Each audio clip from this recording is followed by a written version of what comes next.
নমস্কার, স্বপ্নাবিক নিউজ নেটওয়ার্কে স্বাগত। 119 দিন পার, এখনো অন্ধকারে আরজিকর কাণ্ড। বিচার ব্যবস্থার ওপর আস্থা রাখলেও কিন্তু কবে হবে দোষীদের শাস্তি, এ প্রশ্ন তুলে এবং সঠিক তদন্তের দাবি তুলে ফের পথে নেমে আন্দোলনের ডাক দিলেন সোদপুরে নির্যাতিতার বাবা মা। সত্য উদ্ঘাটনে প্রতিরোধ গড়ে তোলার আহ্বান জানালেন তারা। আমরা কিন্তু এখনো বিচার যে কোথায় আছে, কি পরিস্থিতি আছে, বিচার এখনো আমরা কোন রকম তদন্তই ঠিক মতন হয়নি। বিচার তো এখন অনেক দূরের ব্যাপার, কিন্তু তার মধ্যেও আমাদের বিভিন্ন রকম রং লাগানোর চেষ্টা করা হচ্ছে, বিভিন্ন মাধ্যম থেকে আমরা দেখতে পাচ্ছি। কিন্তু সত্যি কথা বলতে কি, আমরা সমস্ত বিষয়ে, আমরা বিধানসভায় গেছিলাম, সেই ব্যাপারটা অনেকে ভালো চোখে দেখেনি। আমরা কিন্তু বিধানসভায় গেছিলাম একটা পরিষ্কার কথা বলতে, বিরোধী দলের সঙ্গে, সেদিন ছিল সংবিধান দিবস, বিরোধী দলের সঙ্গে আমরা কথা বলার জন্য গেছিলাম। এবং আমরা সেখানে বিজেপি, আমাদের যেহেতু প্রধান বিরোধী দল, এবং আর একজন আছেন আইএসএফ এর নওশাদ সিদ্দিকী, তাদের সঙ্গে আমাদের বিনিময় কথা হয় এবং তারা বলেন আমরা আন্দোলনে আপনাদের পাশে আছি। এবং সেটা পতাকাবিহীন ভাবে, মানে সাধারণ নাগরিকের হিসাবে ওনারা উপস্থিত থাকবেন বলেছে। কি কথা হলো সেদিন, মানে কি বিষয় কথা বলতে গেছি? বিচারের কিভাবে আমরা বিচারটা পাবো, তদন্ত কিভাবে এগোবে, সেই সমস্ত ব্যাপারেই কথা হচ্ছে। কারণ আপনারা দেখতে পাচ্ছেন আন্দোলন যেহেতু ঝিমিয়ে পড়েছে, সরকার তার পুরনো ফর্ম যেটা আর কি সেখানে ফিরে এসে, যেমন অভিক বিরূপাক্ষকে আবার স্বাস্থ্য মানে মেডিকেল কাউন্সিলে বসানোর চেষ্টা হচ্ছে।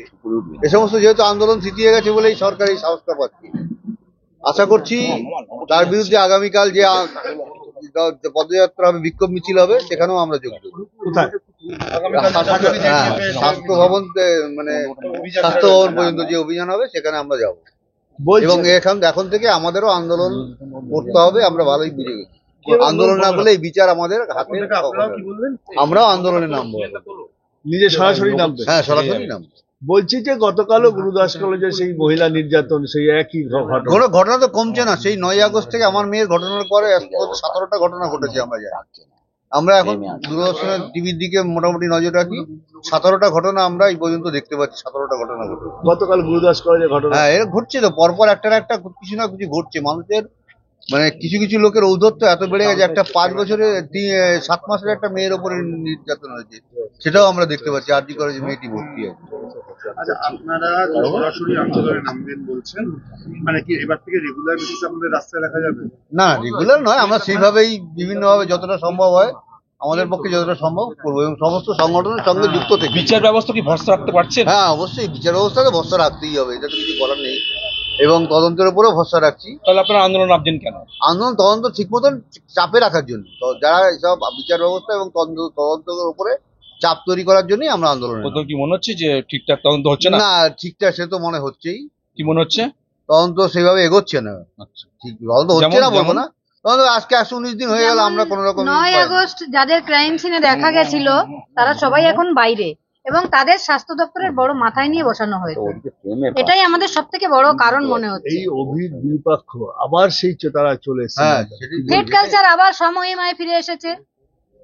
আমার মেয়ে তো থ্রেড কালচারের জন্যই মারা গেছে। কি জন্য মারা গেছে আমরা এখনো জানি না, কারণ 8ই আগস্ট আমার মেয়ে সুস্থ অবস্থায় বাড়ি থেকে বেরিয়েছিল, সকালবেলা সে আর নেই। এবং আমাদের মনে হচ্ছে, কিন্তু কি হয়েছে এখনো আমরা জানি না। আর 4 মাস ধরে আমরা শুধু কোশ্চেন যে কোথায় গেলে আমাদের মেয়ের বিচার পাবো, এবং সেই রাতে আমার মেয়ের সাথে কি ঘটেছিল, কি এমন অপরাধ করেছিল যে তাকে পৃথিবীতে বাঁচতেই দেওয়া হলো না। তাই আগামীকাল ছাত্ররা যে মিছিলে নেমেছে, বিক্ষোভ মিছিল করবে ওই এমসিআই অফিস থেকে স্বাস্থ্য ভবন, ওখানে আমরাও যোগ দেব। এবং আমি দেশের সমস্ত নাগরিককে বলবো, এখানে আসতে যদি না পারেন তারা যার নিজ নিজ অঞ্চলে প্রতিরোধ গড়ে তুলুন, আমাদের পাশে থাকুন, এই বার্তা দিতে চাই আপনাদের মাধ্যমে। বিচার ব্যবস্থা নিয়ে কি বলবেন? বিচার ব্যবস্থা সঠিকভাবে এগোচ্ছে না মনে হচ্ছে, কারণ 4 মাস হয়ে গেল, এখনো আমি জানতে পারলাম না যে কি হয়েছিল আমার সেই রাতে আমার মেয়ের সঙ্গে, কি কেন তাকে এইভাবে নির্মম ভাবে অত্যাচার করে মারা হলো। সেই অভিক বিরূপাক্ষ সেই আবার বলবেন। এটাই তো, এটা তো আমাদের মেইন।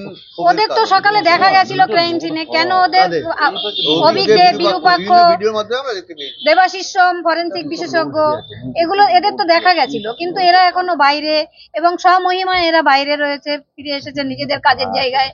শুধু মনে হচ্ছে সব ঠিকঠাক আছে, শুধু আমার মেয়েটাই আমার কাছ থেকে হারিয়ে গেছে। এখানেই শেষ নয়, রাজ্য সরকারের ভূমিকা নিয়ে প্রশ্ন তোলেন নির্যাতিতার বাবা মা। না অবশ্যই না। না, এখন রাজ্য সরকারের প্রথম সেই থেকে দিনই হারিয়ে গেছে রাজ্য সরকার এবং পুলিশ প্রশাসনের প্রশাসনের উপরে। উপরে আস্থা সেই সেদিনই। 9 তারিখেই আমরা আস্থা হারিয়ে গেছি। না, এটা ব্যাপারে মুখ্যমন্ত্রীকে আমরা কিছু বলতে যাবো না। উনি যা ভালো বুঝছেন তাই করছেন। উনি ওনার রাজ্য কিভাবে চালাবেন, মানুষ এত ভোট দিয়ে ওনাকে সংখ্যাগরিষ্ঠ ভোটার দিয়েছে, ওনার দায়িত্ব বেড়ে গেছে, উনি বলেন সবসময়, সেটা উনি দায়িত্ব হিসেবে পালন করছেন। তবে আমার মেয়ে সরকারি শিক্ষা প্রতিষ্ঠানে ছিল, সেখানেই খুন হয়েছে। রাজ্য সরকার এই দায় এড়িয়ে যেতে পারে না। এড়াতে পারে না। যতই সিবিআই করুক যাই করুক, কিন্তু ওনার দায় আছে কার দায় আছে? রাজ্য সরকারের এবং পুলিশ এবং প্রশাসনের। সন্দীপ ঘোষ, এবং- একটা কথা বলতে ভুলে যাচ্ছিলাম, সন্দীপ ঘোষকে এখনো সাসপেন্ড করা হয়নি, যেটা আমাদের ভারতীয় দণ্ডবিধিতে আইন করা আছে যে কেউ যদি 48 ঘন্টা কাজ দিয়ে থাকে, যেমন অভিজিৎ মন্ডল সাসপেন্ড হয়েছেন, কিন্তু সন্দীপ ঘোষ এখনো সাসপেন্ড হয়নি। এটা কি সমস্ত কি ব্যাপার? মামলা চার্জশিট দেওয়া হয়েছে, কিন্তু চার্জশিট কোর্ট গ্রহণ করতে পারছে না, যেহেতু সরকারি কর্মচারী এসে গ্রহণ করা যায় না, আইনত আছে এটা। রাজ্য সরকার বাঁচানোর চেষ্টা করছে কোন রকম ভাবছেন?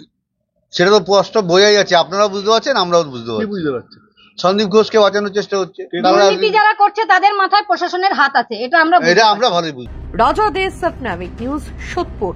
সমস্ত খবরের আপডেট পেতে লাইক করে সাবস্ক্রাইব করুন সাবনামিক নিউজ। সেই সঙ্গে বেল বাটন প্রেস করতে ভুলবেন না। আপনাদের একটা সাবস্ক্রিপশন আমাদের জন্য অত্যন্ত মূল্যবান। একই সঙ্গে ফলো করুন আমাদের হোয়াটসঅ্যাপ চ্যানেলটিও। জয় হিন্দ।